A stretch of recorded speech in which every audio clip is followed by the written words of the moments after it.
saya mohon maaf saya turunkan tangannya begini. Ini Ustaz, di Zoom grup chat ini sudah masuk banyak sekali pertanyaan Ustaz. Dan Ya, saya ya, kira ya, ya. pertanyaan ini asik-asik sekali begitu. Sayang kalau tidak kita baca dan Oke, tidak kita oke, bahas. silakan, silakan. Pertama ini ada dari Pak Dwi, ini ngechat secara private ke saya.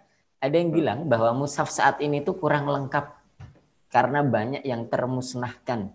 Dan banyak yang bilang bahwa harusnya Al-Quran itu bisa lebih tebal lagi dari mushaf kita yang sekarang ini. Gitu. Nah, Oh, bagaimana menanggapi hal ini, Ustaz?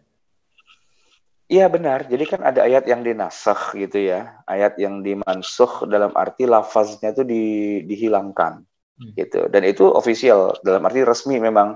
Misalnya kesaksian dari Umar bin Khattab yang menyebutkan bahwa dulu di masa Nabi pernah turun ayat tentang merajam orang yang berzina. Asyaikhu wa syaikhatu idza zanaya farjumuhumal battah gitu. Itu wallahi itu ayat Quran kata Umar. Cuman memang bukti yang lain tuh kita nggak tahu kecuali yang satu itu aja. Kalau saya disuruh coba sebutkan ayat yang dimansuh lafaznya gitu. Jawabannya pasti itu lagi, itu lagi, itu lagi. Kenapa? Karena kesaksian Umar cuma itu gitu kan. Apakah cuma itu doang? Pastinya enggak. Pastinya ada banyak juga gitu yang ayat yang pernah turun lalu dinasakh gitu kan. Cuman kita tidak punya bukti otentiknya karena kan kita nggak di zaman Nabi. Kalau seandainya kapan suatu hari nanti kita udah berhasil bikin alat apa mesin waktu gitu ya. Cita-cita saya pertama itu adalah saya mau daftar jadi penumpangnya dan saya mau mendarat di masa Nabi pas lagi ayat Al-Quran itu turun. Pengen lihat kayak gimana sih itu pertama kali waktu Iqra terjadi gitu kan. Jadi Jibril turun ke Gua Hiro dan saya ngintip dari balik bukit-bukit. Wah, Jibril tuh lagi nurunin ayat tuh ya gitu. Kalau ada mesin waktunya. Masalahnya kan nggak ada mesin waktu itu ya kan. Jadi gimana kita hanya mengandalkan riwayat-riwayat saja gitu. Nah, tapi memang benar sih statement itu walaupun tidak bisa dibuktikan berapa ayat yang sudah dihapus. Kecuali satu itu aja ayat yang menyebutkan itu. Atau ada lagi ayat yang lain yang Aisyah ya pernah mengatakan juga bahwa dulu pernah turun ayat yang tentang rodoah itu ya kan. Dari 10 kali penyusuan kemudian diturunkan kayak gitu-gitulah ya. Jadi nggak banyak gitu. Yang kita tahu berapa jumlah ayat yang dihapus. Tapi bahwa ada yang dihapus, iya gitu. Cuman kalau statement tadi Pak Dwi itu bilang harusnya lebih tebal berkali-kali lipat, ya enggak berkali-kali lipat gitu. Ya tapi lebih banyak lah seharusnya gitu, tapi banyak yang dihapus gitu. Baik.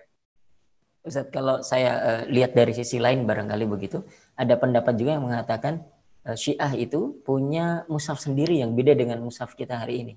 Jadi ada unsur politisnya begitu. Ketika dulu pemusnahan di zaman Utsman itu memang ya beliau itu kayak kayak kurang suka dengan mushaf yang hari ini diklaim sebagai milik Syiah yang katanya lebih tebal dari mushaf kita hari ini begitu, Ustaz. Um, Ya saya sih belum pernah masuk daftar jadi orang Syiah sih ya.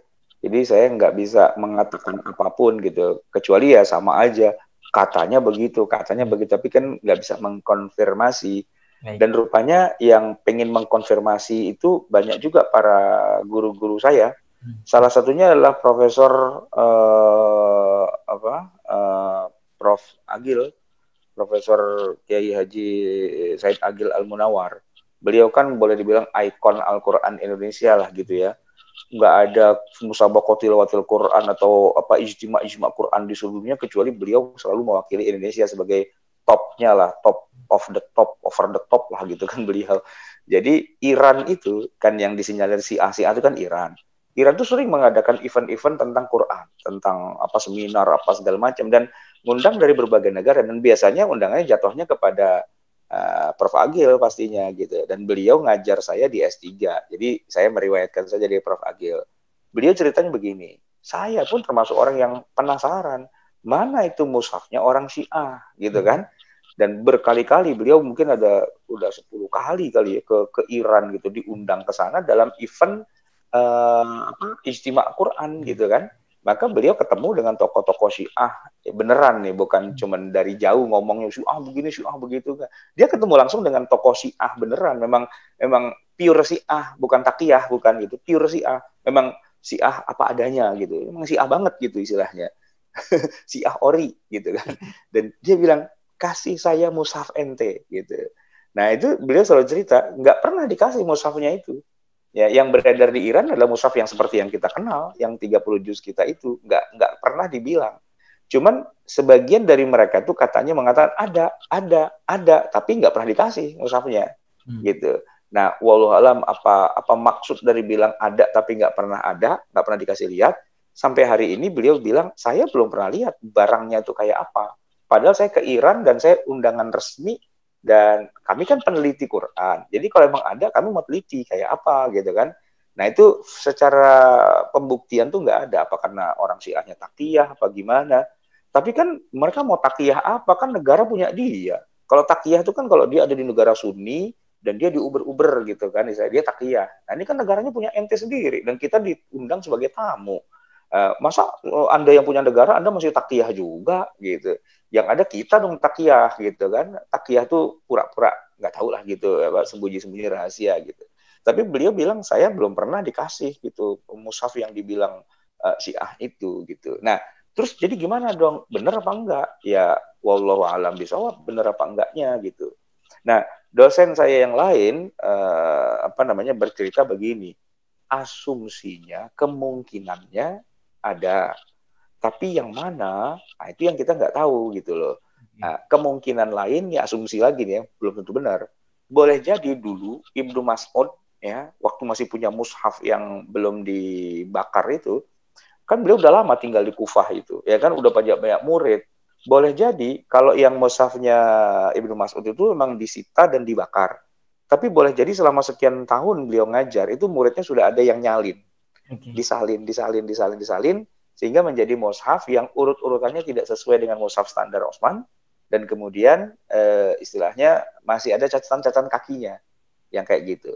Nah, kalaulah misalnya ada klaim bahwa Syiah itu punya mushaf sendiri yang tidak sama dengan mushaf yang Utsmani, kemungkinannya ya itu. Kan nggak mungkin juga mereka ngarang memalsukan. Tapi memang asli, tapi tidak standar. Nah, gitu. Yang belum diedit istilahnya. Kayak saya nih gitu, sering dibilang begini, Ustadz terima kasih ya, dapat buku seri fikih kehidupan gratis online. Saya bilang, enggak, saya tidak pernah membagikan PDF seri fikih kehidupan online itu, enggak. Buku saya nih enggak saya bagikan PDF-nya. Itu dijual resmi, dalam arti bukunya hard copy gitu, bukan soft copy. Terus dia kirim ke saya gitu. Ini dia Ustadz, saya punya nih. Terus saya lihat, oh ini mah dulu belum jadi, masih diedit, tiba-tiba ada yang minta filenya gitu kan. Nah itu tidak official gitu. Kalau mau beli aja yang benar, yang udah standar, yang itu yang tidak official tuh harusnya yang itu dibakar harusnya gitu. Gitu kan. Ya kira-kira kayak gitu kan. Jadi yang masih belum diedit kemudian menyebar viral, itu kemungkinan, belum tentu benar juga ya, kemungkinannya itu. Kalau secara benernya Quran Syiah yang mana, ya mungkin nanti siapa Pak Dwi ya, Pak Dwi bisa ke kedutaan Iran dan minta kepada mereka, ya minta Qurannya ente dong, yang katanya itu nggak sama gitu. Nah, wallahu alam apakah dia takiyah atau enggak gitu. Pokoknya secara fisik kita nggak punya gitu salinannya atau kopinya gitu, nggak punya. Kalau emang ada, saya juga mau tuh pengen beli gitu. Ya kalau beli mahal nggak apa-apa, Quran Syiah gitu. Kalau emang ada ya. Cuman kan masalahnya pun viral di mana-mana, orang nggak tahu ceritanya sih sebenarnya gitu. Oke. Baik, Ustaz.